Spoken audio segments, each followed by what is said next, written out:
네, 미국 우선주의를 내세운 트럼프 대통령 2기 행정부가 드디어 내일 시작됩니다.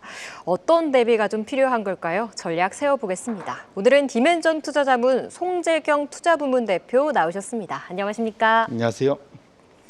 네, 내일 새벽에 드디어 2기가 출범합니다. 실제로 좀 어떤 정책을 쏟아낼지가 초미의 관심사로 좀 꼽히고 있는데요. 과거 1기 때 좀 증시 반응은 어땠는지와 이번에는 또 어떤 방향성을 전망하시는지 궁금합니다.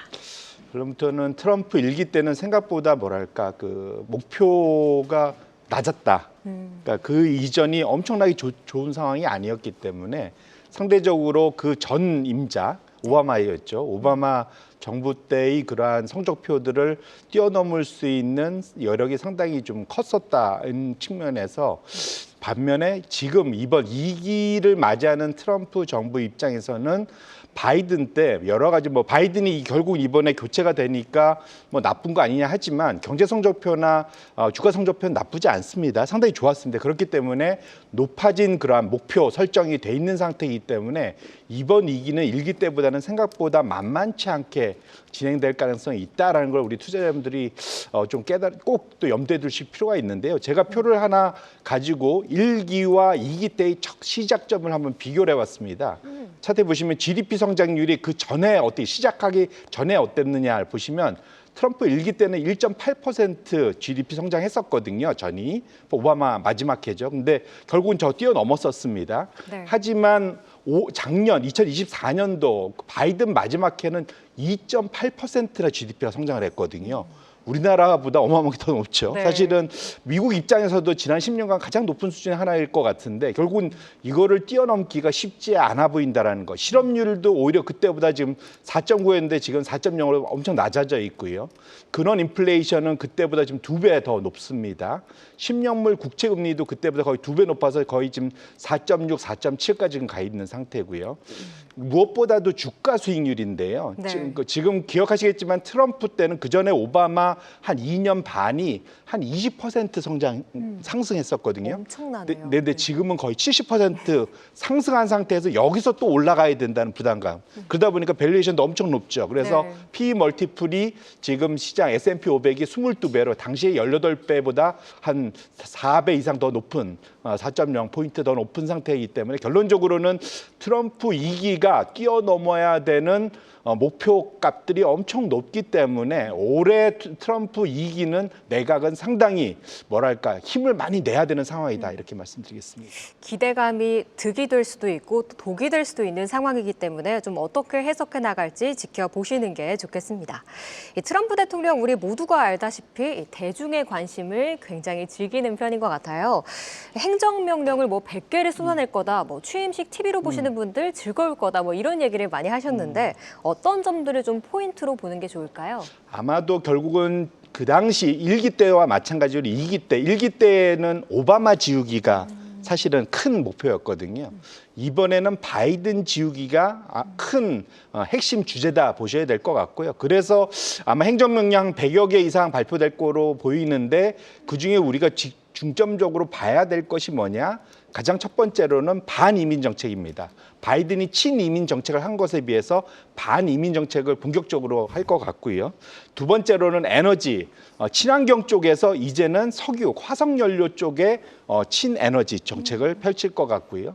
마지막으로는 당연히 관세죠. 그전에는 상당히 이제 무역 친화적이었다면 이번에는 무역에 관세를 부여하면서 관세 무기화 정책 이 세 가지를 다 가져올 텐데 문제는 이것들의 방향성 자체가 결국은 강달러의 그런 기조가 유지될지 여부, 그다음에 연준이 고민하고 있는 물가에 대한 고민 여부, 그다음에 또 이게 고용시장의 여부, 그다음에 마지막으로는 이것이 시장 금리 우상향에 어떤 영향을 미칠 수 있기 때문에 행정명령이 나오는 그 내용을 앞으로 올해 이번 달 말까지 시장에 해석하는데 상당한 노력을 기울일 것이고 우리 투자자분들도 거기에 촉각을 꼭 곤두세워야 된다 이렇게 말씀을 드리겠습니다. 그렇군요. 그럼에도 좀 6%까지 숫자까지 나왔던 10년물 국채 금리는 지난주 13베이시스 포인트 이상 좀 하락했고 했고요. 대선 이후에 좀 올랐던 달러와도 지난주에는 좀 다소 주춤해졌습니다.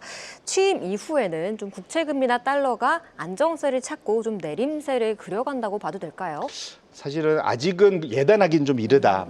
지난주에는 소위 이제 그 전에 너무 우려 때문에 급등했었던 그러니까 물가에 대한 우려 때문에 급등했었던 그런 금리 상승 자체가 CPI가 예상보다는 조금 낮게 나오면서 상당히 이제 소위 안도 랠리, 네. 그래서 금리도 내려가고 달러도 조금 하향 안정화되는 모습을 보였지만 여전히 상반기 내내는 연준이 긴장할 수밖에 없다. 그 이유는 앞서 말씀드린 대로 트럼프가 내세울 행정명령을 포함한 정책 방향성 자체가 물가를 끌어올리고 노동시장을 좀 더 타이트하게 만들고 이런 것 자체가 시장 금리를 상승시킬 수 있는 여력, 잠재력을 충분히 가질 수 있을 거라고 시장이 우려하고 있기 때문에 아직은 이것 자체를 지금 현재 트럼프가 본격적으로 무언가를 내세우지 않은 상황에서 예단하기는 어렵고요. 그것에 대해서 우리가 하나하나 짚어가면서 시장이 소화하는 그런 과정이 적어도 짧게는 한 달, 길게는 한 3, 4개월 진행될 가능성을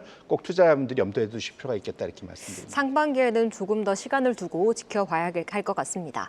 그래도 주말 사이 좀 뉴스가 나온 게 트럼프 대통령이 시진핑 주석과 통화하면서 통상 문제 등 좀 다양한 현안을 논의했던 소식이 들려왔습니다. 중국과의 관계 좀 생각보다 나쁘지 않을 수 있을 거란 좀 생각도 들었는데 어떻게 보셨습니까? 저는 사실 잘 됐으면 좋겠습니다. 정말 싸우지 않고 서로 사이좋게 지냈으면 좋겠다. 이게 이제 사실 제일 기대인데 트럼프가 누굽니까? 결국은 불확실성을 통해서 언제든 그러니까 표변할 수 있는 그러한 굳이 표현한 유연한 정책, 그다음에 어디로 튈지 알 수 없는 불확실성을 주요 자신의 무기, 협상 카드로 쓰는 그러한 것을 우리가 이미 많이 보아왔기 때문에 그것을 주의하실 필요가 있을 것 같고요. 거꾸로 역으로 중국이 상당히 준비를 하고 있다라는 얘기가 계속 지난 한 해 동안 들려왔습니다. 트럼프가 당선되는 걸 앞서서 미리미리 준비하는 것. 결국은 트럼프 일기 때 상당히 좀 맥없이 당했던 것이 시진핑 주석이었다면 이번엔 생각보다는 좀 깐깐하게 대응할 가능성이 충분히 있어 보입니다.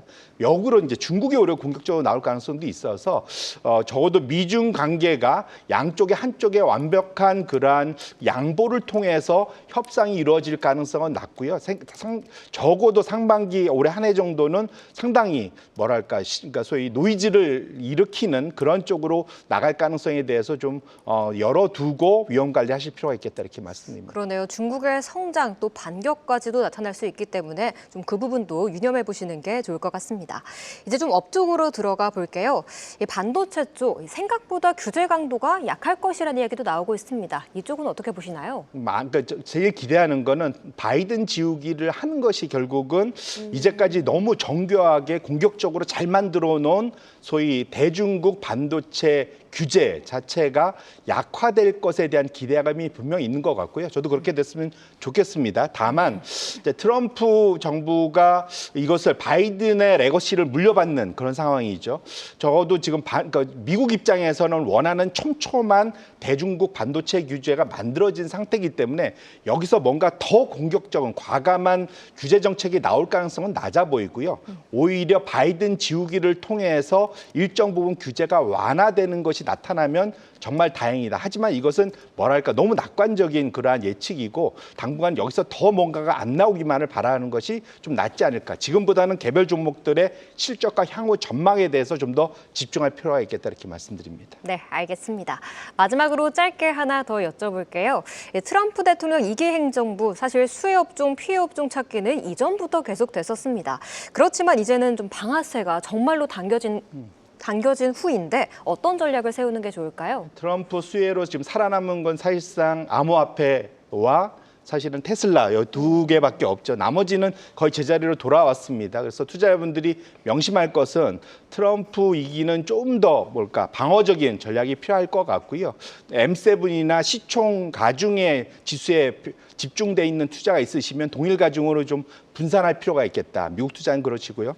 한국 같은 경우는 외국인들이 선호하는 종목들이 좀 지속적으로 좋을 가능성이 높고 계속 말씀드리지만 1월 한 달간의 주도 업종, 그중에서 주도주들이 지속적으로 좋을 가능성이 있기 때문에 적어도 1월 한 달은 관망하시면서 방향 방향성 잡는 것을 잘 관찰하시는 것, 그래서 선별 투자하시는 것이 좀 더 안전하고 좀 편안한 투자가 될 것이다, 이렇게 말씀드립니다. 네. 1월의 주도 업종 선별이 올 상반기 투자의 좀 키포인트가 될 것 같습니다.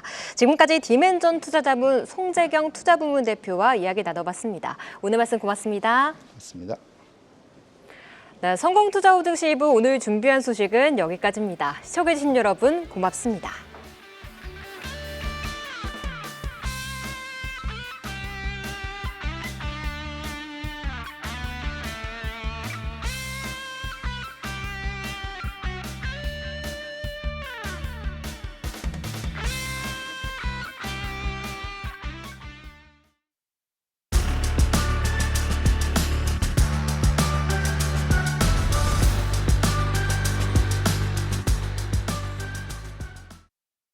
엄마네 냉장고가 고장